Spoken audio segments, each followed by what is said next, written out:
দুর্বল 5টি ইসলামী ব্যাংক একীভূতকরণ প্রক্রিয়া শুরু করেছে বাংলাদেশ ব্যাংক।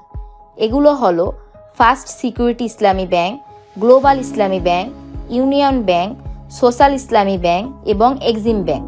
একীভূতকরণ সম্পন্ন হলে গড়ে উঠবে দেশের সবচেয়ে বড় শরিয়া ভিত্তিক ব্যাংক ইউনাইটেড ইসলামী ব্যাংক। কিন্তু সবার মনে একটাই প্রশ্ন, আমাদের জমানো টাকা কবে এবং কিভাবে ফেরত আসবে? আজকের ভিডিওতে আমি বাংলাদেশ ব্যাংকের নতুন গাইডলাইন অনুযায়ী সব প্রশ্নের উত্তর দেব। বাংলাদেশ ব্যাংকের তথ্য অনুযায়ী একীভূতকরণের কাজ দ্রুত এগোচ্ছে।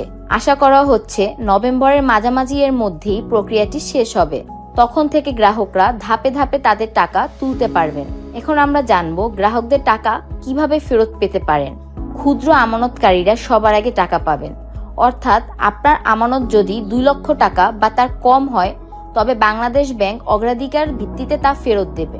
একজন গ্রাহকের যদি একাধিক ব্যাংকে অ্যাকাউন্ট থাকে তাহলে সেই অ্যাকাউন্টগুলো একত্রিত হয় একটি অ্যাকাউন্ট হিসেবে ধরা হবে। একীভূতকরণের মধ্যবর্তী সময়ে গ্রাহকরা প্রায় 4% হারে রিটার্ন পেতে পারেন। তবে বিদ্যমান ডিপোজিট স্কিমগুলো বাতিল হয়ে যাবে। বড় আমানতকারীদের জন্য সরকার দায় নেবে। তাদের টাকাও ফেরত আসবে, তবে ধাপে ধাপে। প্রতিষ্ঠানিক গ্রাহকরা চাইলে নবগঠিত ব্যাংকের শেয়ার হোল্ডার হিসেবে অংশগ্রহণ করতে পারবেন। যারা এই ব্যাংকগুলো থেকে ঋণ নিয়েছেন তাদের জন্য কোনো পরিবর্তন হবে না। নিয়মিত লোনের কিস্তি পরিশোধ করতে হবে। তার ঋণ খেলাপি হলে আগের নিয়ম অনুযায়ী শাস্তিমূলক ব্যবস্থা নেওয়া হবে। 5টি ব্যাংকের মোট শাখা 779টি।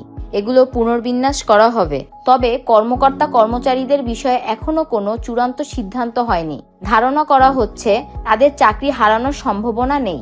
এবার আমরা জানব নতুন ব্যাংকের মূলধন ও সম্পদ সম্পর্কে।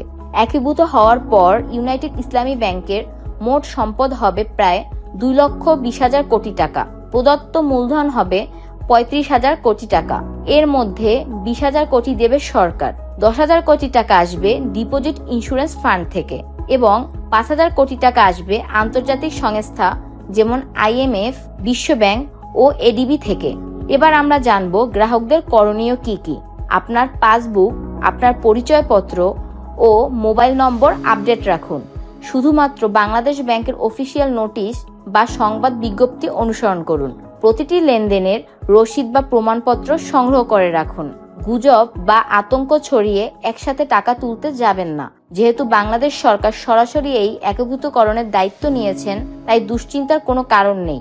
আপনারা ধীরে ধীরে পর্যায়ক্রমে সব টাকা ফেরত পাবেন এবং নবগঠিত ইউনাইটেড ইসলামী ব্যাংকের সেবা নিতে পারবেন। দর্শক, আশা করি ভিডিওটি আপনাদের কাজে লাগবে। যদি তথ্যগুলি উপকারী মনে করেন তাহলে লাইক ও শেয়ার করুন। আর নতুন আপডেট পেতে চ্যানেলটি সাবস্ক্রাইব করে পাশেই থাকুন।